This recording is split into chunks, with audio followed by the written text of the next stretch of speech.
প্রিয় দর্শক, সাজ্জাদ কাদিরের প্রতিদিন শুভেচ্ছা নিন। আপনারা ইতিমধ্যেই প্রথমে সোশ্যাল মিডিয়া, পরবর্তীতে আজকে বাংলাদেশের গণমাধ্যমে সয়লাভ হয়ে গেছে যে আপাতত বাংলাদেশের সরকারি অফিস ও বিদেশস্থ বাংলাদেশ মিশনে কোনো রাষ্ট্রপ্রধান কিংবা সরকার প্রধানের ছবি থাকছে না। বিশেষ করে রাষ্ট্রপ্রধানের ছবি ছিল, এতদিন পর্যন্ত ছবি শোভা পাচ্ছিল বিগত সরকারের আমলে প্রধানমন্ত্রী, রাষ্ট্রপতি এবং জাতির পিতা বঙ্গবন্ধু শেখ মুজিবুর রহমানেরও ছবি প্রদর্শন করা হচ্ছিল অফিসগুলোতে। জাতির পিতা বঙ্গবন্ধু সরকার পতনের পর থেকেই তাকে বিভিন্ন জায়গা থেকে সরিয়ে ফেলানো হয়েছে। সেই সময়ের সরকার প্রধান শেখ হাসিনাকে সরিয়ে ফেলানো হয়েছে।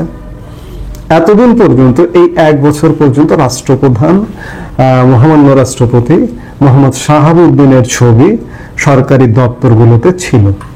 সরকারি দপ্তরে সরকার প্রধান রাষ্ট্রপতির ছবি প্রদর্শন করা এটি পৃথিবীর দেশে দেশে আসলে রেওয়াজ। আজকে বাংলাদেশে সেই রেওয়াজের ব্যত্যয় ঘটানো হচ্ছে। ছবি থাকলো কি থাকলো না সেটি খুব বেশি ইম্পর্টেন্ট নয়, কিন্তু এই ছবি সরানোর ধারাবাহিকতায় আরো কি হচ্ছে।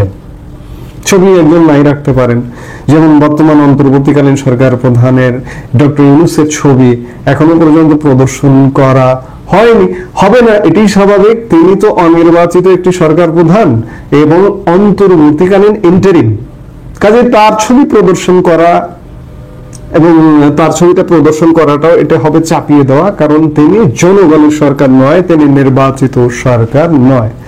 মহামান্য রাষ্ট্রপতি নির্বাচিত পার্লামেন্ট দ্বারা। আর এখন বলবেন যে নির্বাচিত পার্লামেন্ট, প্রশ্ন তুলতে পারেন, আমিও প্রশ্ন তুলি, কিন্তু যেভাবেই হোক সেটি ছিল একটি নির্বাচিত পার্লামেন্ট। সেই পার্লামেন্ট কর্তৃক নির্বাচিত রাষ্ট্রপতি হচ্ছেন বর্তমান রাষ্ট্রপতি মোহাম্মদ শাহাবুদ্দিন। কাজে তার ছবি শোভা পাচ্ছিল, হঠাৎ করে সরিয়ে ফেলানোর কারণে নানা প্রশ্ন হয়েছে। ইতিমধ্যেই প্রেসিডেন্ট শাহাবুদ্দিনের ছবি নামানো প্রায় শেষ হয়েছে। বলা হচ্ছে সরকার প্রধানের ছবি যেখানে নাই সেখানে প্রেসিডেন্টের ছবি থাকার দরকার কি, এটি সরকারের তরফ থেকে সরকারের পক্ষের বক্তব্য।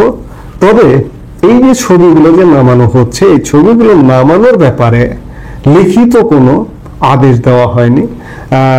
ছবিগুলো প্রদর্শনের জন্য কিন্তু লিখিত বা আগে এরকম আদেশ থাকতো যে প্রদর্শন করতে হবে, লিখিতভাবে এগুলো বলা হতো। কিন্তু এখন এই সময় এসে টেলিফোনে বলা হচ্ছে যে ছবি নামিয়ে ফেলুন। সর্বশেষ গত 15 অগাস্ট লন্ডনস্থ বাংলাদেশ হাই কমিশন থেকে প্রেসিডেন্টের ছবি নামানো হয়েছে। অনেক পর্যবেক্ষক অবশ্য বিষয়টিকে ভিন্নভাবে ব্যাখ্যা করছেন। তারা বলছেন যে এই যে 1টা বছর চলে গেল, 1 বছরে ছবি নামানো হলো না, কিন্তু এখন কেন? দায়িত্বশীল সূত্রের বরাত দিয়ে জানা যাচ্ছে যে মহামান্য রাষ্ট্রপতির বিদেশে নিয়মিত চেক আপের জন্য যাওয়ার কথা ছিল। আপনারা জানেন যে মহামান্য রাষ্ট্রপতির দায়িত্ব নেবার পরেই তিনি বাইপাস সার্জারি হয়, তার বাইপাস সার্জারি নিয়মিতভাবে চেক আপের প্রয়োজন হয়, বা তিনি একজন বয়সী নাগরিক হিসেবে, সিনিয়র সিটিজেন হিসেবে তার নিয়মিত স্বাস্থ্য চেক আপের প্রয়োজন।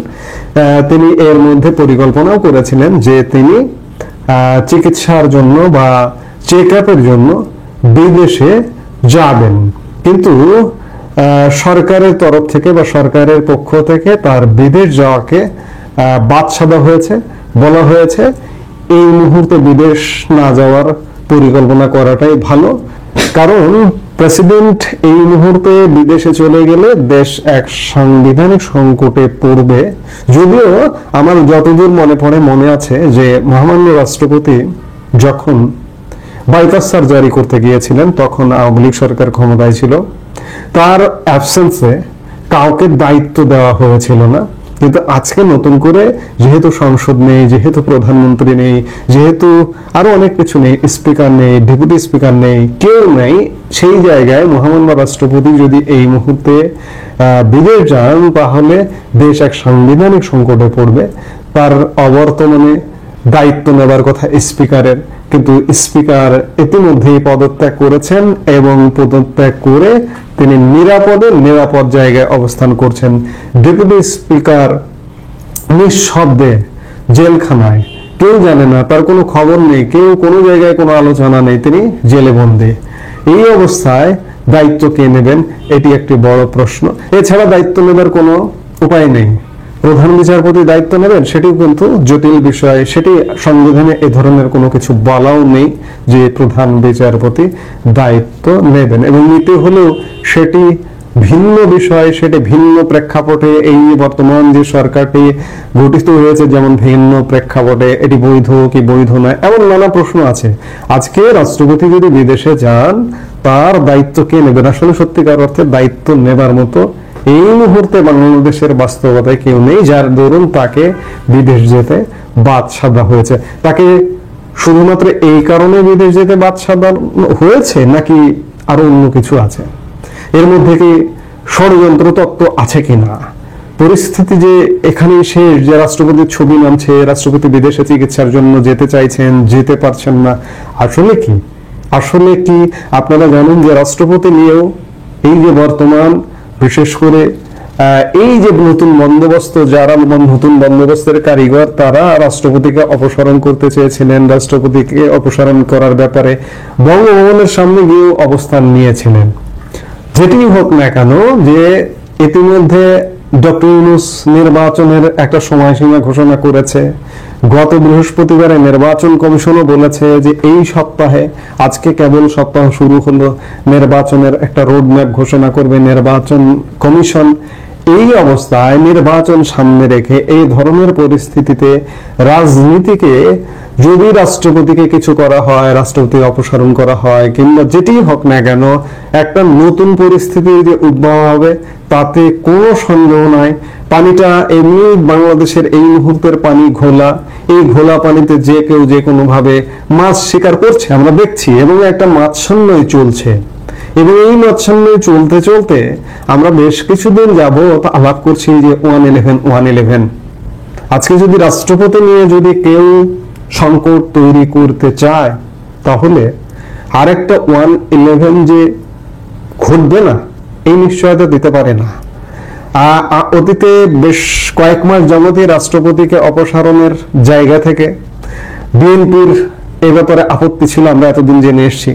বিএনপির তো অনেক বিষয়ে আপত্তি ছিল, আওয়ামী লীগকে নিষিদ্ধ করার পক্ষেও ছিল না, কিন্তু আওয়ামী লীগকে যখন নিষিদ্ধ করা হলো, তখন তাদের ভাষায়, তাদের কথায় মনে হলো যে আওয়ামী লীগ নিষিদ্ধের প্রধান কারিগর তারা। ঠিক তেমনি আজকে যদি এই নতুন বন্দোবস্ত রাষ্ট্রপতিকে অপসারণ করে বা কোনো একটা ঘটনা ঘটায়, অঘটন ঘটায়, কোনো দুর্ঘটনা ঘটায়, বিএনপি হয়তো তাতেও সায় দেবে। কারণ বিএনপি তথাকথিত ফ্যাসিবাদ যে বিরোধী জোটের শীর্ষ দল, নেতা। আরেকটি ইস্যু আছে যে ক্যান্টনমেন্ট রাষ্ট্রপতির অপসারণ চায় না। আসলে সামগ্রিক পরিস্থিতিতে ক্যান্টনমেন্ট এখন কি চায় না, দেশের মানুষ এখনো বিশ্বাস করে না। ক্যান্টনমেন্টও যদি চায় যে রাষ্ট্রপতি সরে যাবে। এখন দেখার বিষয় যে রাষ্ট্রপতির এই ছবি নামানোর ধারাবাহিকতায়, রাষ্ট্রপতিকে বিদেশে চিকিৎসার জন্য যেতে না দেওয়ার ধারাবাহিকতায় কি ঘটে, আমরা দেখবার জন্য অধীর আগ্রহী অপেক্ষায় আছি। আমরা নিশ্চয়ই দেখব। সে পর্যন্ত আপনারা ভালো থাকুন, সুস্থ থাকুন। আসসালামু আলাইকুম প্রিয় দর্শক, সরকারের ভেতরে এবং বাইরে যা কিছু ঘটছে, যা কিছু ইঙ্গিত আমরা পাচ্ছি, যা কিছু তথ্য আমরা বিভিন্ন মাধ্যমে পাচ্ছি, এমনকি আন্তর্জাতিক অঙ্গনে বাংলাদেশকে কেন্দ্র করে যা কিছু ঘটছে, তাতে স্পষ্ট করে এটুকু বলে দেওয়া যেতে পারে যে পরিস্থিতি খুব একটা ভালো না, পরিস্থিতি খুবই ঘোলাটে, খুবই জটিল। এবং আগামী কয়েকদিন খুবই ক্রুশিয়াল। কখন কি হয় কিছু বলা যায় না। যেমন 5 আগস্ট অভ্যুত্থানের 1 বছর পূর্তির 2-3 দিন আগে প্রধান উপদেষ্টা প্রেস সচিব মিস্টার শফিকুল আলম বলেছিলেন যে আগামী 5-6 দিন খুবই ক্রুশিয়াল, দেশ কোন দিকে যায়, সরকার কোন দিকে যায়, সেটি এর মধ্যেই স্পষ্ট হয়ে যাওয়া সম্ভব হবে। কিন্তু তার সেই 5-6 দিনের সঙ্গে সম্ভবত আরো কয়েকদিন এক্সটেন্ড করা হয়েছে বা এক্সটেনশন হয়েছে। কয়েকটা ইঙ্গিত দেই। প্রকাশ্যে যা আসছে সেখান থেকে আমরা কিছু কিছু হিসাব সমীকরণ মিলিয়ে নিতে পারি। যেমন পরিবেশ ও বন বিষয়ক উপদেষ্টা সৈয়দা রেজওয়ানা হাসান, তিনি সরকারের একজন অন্যতম প্রভাবশালী উপদেষ্টা। তিনি এনসিপি এবং নির্বাচন প্রসঙ্গে কি বলছেন? তিনি বলছেন এনসিপির কথায় কিছু যায় আসে না, ফেব্রুয়ারিতেই নির্বাচন হবে। এনসিপি সম্পর্কে, জাতীয় নাগরিক পার্টি সম্পর্কে একদিন আগেও কি এই ধরনের টোনে কোনো উপদেষ্টা কথা বলতে পারেন, কোনো ধরনের মন্তব্য এভাবে করতে পারেন আমরা কল্পনা করতে পেরেছি? পারেনি। কিন্তু এখন এনসিপিকে মোটামুটি উড়িয়ে দেওয়া হচ্ছে।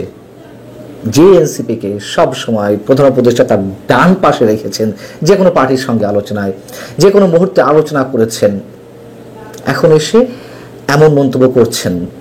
যেহেতু একদিন আগে এনসিপির নেতারা, এনসিপির মুখ্য সমন্বয়ক নাসিরউদ্দিন পাটোয়ারি মন্তব্য করলেন যে ফেব্রুয়ারিতে নির্বাচন হবে না, খুবই কনফিডেন্টলি তিনি বললেন, এবং তার আগে মার্কিন ভারপ্রাপ্ত রাষ্ট্রদূত ট্রাসিয়ান জ্যাকবসনের সঙ্গে দেখা করে এলেন তারা, তারপর পরে এই মন্তব্য করলেন। তবে যুক্তরাষ্ট্র যে তাদের কথায় সায় দিয়েছে এমনটি ভাবার আর কোনো কারণ নেই। কক্সবাজারে তাদের যাওয়া, পিটার ডি হাসের বিষয়টি তো পরে গুজব বলে প্রমাণিত হয়েছে। তবে কিছু একটা করতে তারা গিয়েছিল বা কোনো একটা আশায় তারা গিয়েছিল, যা হয়তো এগুলো পুরনো বিষয়। শোনা যাচ্ছে, যেটুকু জানতে পারছি নানান মাধ্যমে, যে যুক্তরাষ্ট্র নাকি ডক্টর মোহাম্মদ ইউনূসের মাথার উপর থেকে তার আশীর্বাদের হাত সরিয়ে নিয়েছে। তারাও নাকি এখন নির্বাচন চায়। তাহলে আসলে বিষয়টি কি, সমীকরণটি কি? আমি নিজে বরাবরই বলে আসছি, এখনো বলছি, নির্বাচন না হওয়ার সম্ভাবনা 99%, হবে না বললেই চলে। কিন্তু যুক্তরাষ্ট্র নির্বাচন চায়, এবং আমি নির্বাচন হবে না বলতে কোন প্রসঙ্গে বুঝিয়েছি? নির্বাচন তো হতেই হবে একটা সময়, এই সরকারের অধীনে নির্বাচন না হওয়ার সম্ভাবনার ক্ষেত্রে বলেছি, অথবা ডক্টর মোহাম্মদ ইউনূস নির্বাচন দেওয়ার সুযোগ পাবেন না। এখন যুক্তরাষ্ট্র নির্বাচন চাই, কোন ফরম্যাটে চাই সেটিও তো একটু বিবেচনা নেওয়া দরকার। ডক্টর মোহাম্মদ ইউনূসকে রেখে নির্বাচন চাই, নাকি নতুন কোনো সরকারের অধীনে নির্বাচন চাই? সেই সরকারের রূপরেখাটি আবার কি হতে পারে? হাইকোর্টে যে রেফারেন্স পাওয়া গেছে, বা আমরা যেটা জানছি যে তত্ত্বাবধায়ক সরকার ফিরে আসার ব্যবস্থা হয়েছে, সেটি এখন কোন প্রক্রিয়ায় হবে সেটি নিয়ে আলোচনা হতে পারে, নাকি ডক্টর মোহাম্মদ ইউনূস সরকারকে সরিয়ে এই ধরনের অন্য কোনো অন্তর্বর্তী সরকার, নাকি তাকে রেখেই আবার হবে? নানান ধরনের জটিলতা রয়েছে। এদিকে গত দুদিন ধরে রাষ্ট্রপতি মোহাম্মদ শাহাবুদ্দিনের ছবি বিদেশি মিশনগুলো থেকে সরানোকে কেন্দ্র করে নানান ধরনের গুঞ্জন শোনা যাচ্ছে। এ বিষয়ে আমি যতটুকু জানি, যতটুকু আমার পার্সোনাল জায়গা থেকে ইনফরমেশন পাওয়ার, সেক্ষেত্রে আমি এর আগের কন্টেন্টটা আপনাদের আদ্যপান্ত জানিয়েছি যে কোন পর্যায়ে, কোন পরিস্থিতিতে ছবিগুলো নামাতে বলা হয়েছে বা সরানো হচ্ছে। এবং শুধুমাত্র জেলাসি থেকেই কি প্রধান উপদেষ্টা রাষ্ট্রপতির ছবি নামানোর নির্দেশ দিয়েছেন এমন প্রশ্ন তুলেছে। তার কারণ বিদেশি মিশনগুলোতে তো প্রধান উপদেষ্টার অথবা অন্তর্বর্তীকালীন সরকার কিংবা তত্ত্বাবধায়ক সরকার বা নির্বাচনকালীন সরকার প্রধানদের ছবি থাকেন, এটা আমরা জানি। সেখানে শুধুমাত্র রাষ্ট্রপতির ছবি থাকবে, সেই জায়গা থেকে একটা জেলাসি তার মধ্যে কাজ করতে পারে। তারপরেও প্রশ্ন যে কোনো ধরনের প্রজ্ঞাপন ছাড়াই এই ধরনের মৌখিক নির্দেশনার মাধ্যমে রাষ্ট্রপতির ছবি সরানো সম্ভব হতে পারে কিনা, সেই প্রশ্নও আসছে। আর যেটি গুঞ্জন ছড়িয়েছে যে রাষ্ট্রপতিকে সরানো হতে পারে, এটি আমার কাছে মনে হয় যে এর আগেও বলেছি যে রাষ্ট্রপতিকে যদি সরাতেই হয় তাহলে আগে থেকে এই ধরনের পরিস্থিতি ঘোলাটে করে লাভ কি? সরানোর পরে না হয় এমনিতেই তার ছবি নেমে যেত। যাই হোক, বিষয় হচ্ছে কি যে এই সরকারের আসলে কোনো কাজ নেই, নাই কাজ তো খই ভাজ, একটা কথা আছে না, সেই ধরনের। সারা দেশের বিভিন্ন বিশ্ববিদ্যালয়ের হলের নাম থেকে শুরু করে বিভিন্ন স্থাপনার নাম তারা চেঞ্জ করলো, এই সরকার চেঞ্জ করলো। শহীদ বুদ্ধিজীবী থেকে শুরু করে বিজ্ঞানী, কবি, সাহিত্যিক এবং মুক্তিযুদ্ধে যাদের অবদান রয়েছে সেই সব নাম ধুয়ে মুছে একেবারে শেষ করে ফেলা হলো। বিশেষ করে মুক্তিযুদ্ধে যাদের অবদান রয়েছে এবং যারা হিন্দু ধর্মের হিন্দু ধর্মের ব্যক্তি, কোনো দরকার ছিল না তো এগুলো করার। মুক্তিযুদ্ধের বা মুক্তিযোদ্ধার সংজ্ঞা নির্ধারণ করা, এই কাজগুলো তারা করেছে অহেতুক, যার কোনো দরকার নেই একটা অন্তর্বর্তী সরকারের জন্য। সেই কাজগুলোতেও তারা হাত দিয়েছে, যা নির্বাচিত সরকারও করে না। এবং সৈয়দা রেজওয়ানা হাসান তিনি রবিবার আরও যে প্রসঙ্গে কথা বলেছেন সাংবাদিকদের সামনে, সেটি হচ্ছে আগামী জানুয়ারি থেকে চীনের সঙ্গে তিস্তা মহাপ্রকল্পের কাজ শুরু হচ্ছে, এমনটা ঘোষণা তিনি দিয়েছেন। এবং 10 বছরের জন্য প্রকল্প নেওয়া হবে। নদী ভাঙন, বন্যা নিয়ন্ত্রণ এবং শুষ্ক মৌসুমে পানি ধরে রাখাই প্রকল্পের বড় লক্ষ্য। এবং এই যে তিস্তা বহুমুখী প্রকল্প, এটি অবশ্যই আমাদের প্রয়োজন, অবশ্যই প্রয়োজন।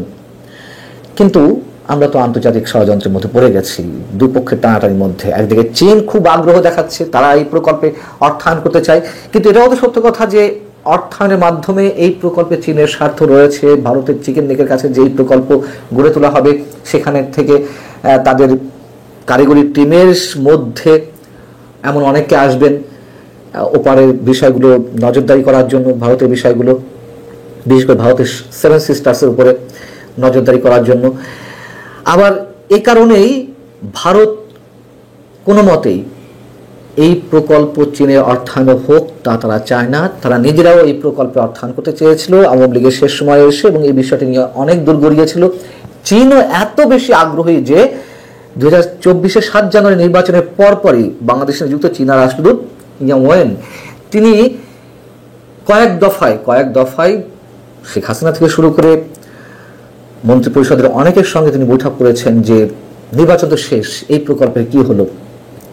এবং যদি সত্যি সত্যিই চীনের অর্থায়নে এই প্রকল্প করার উদ্যোগ জোরে সোরে এগিয়ে নিয়ে যাওয়া হয়, সেক্ষেত্রে ভারত নিশ্চয়ই বসে থাকবে না, তারা তাদের প্ল্যান অনুযায়ী এগোবে।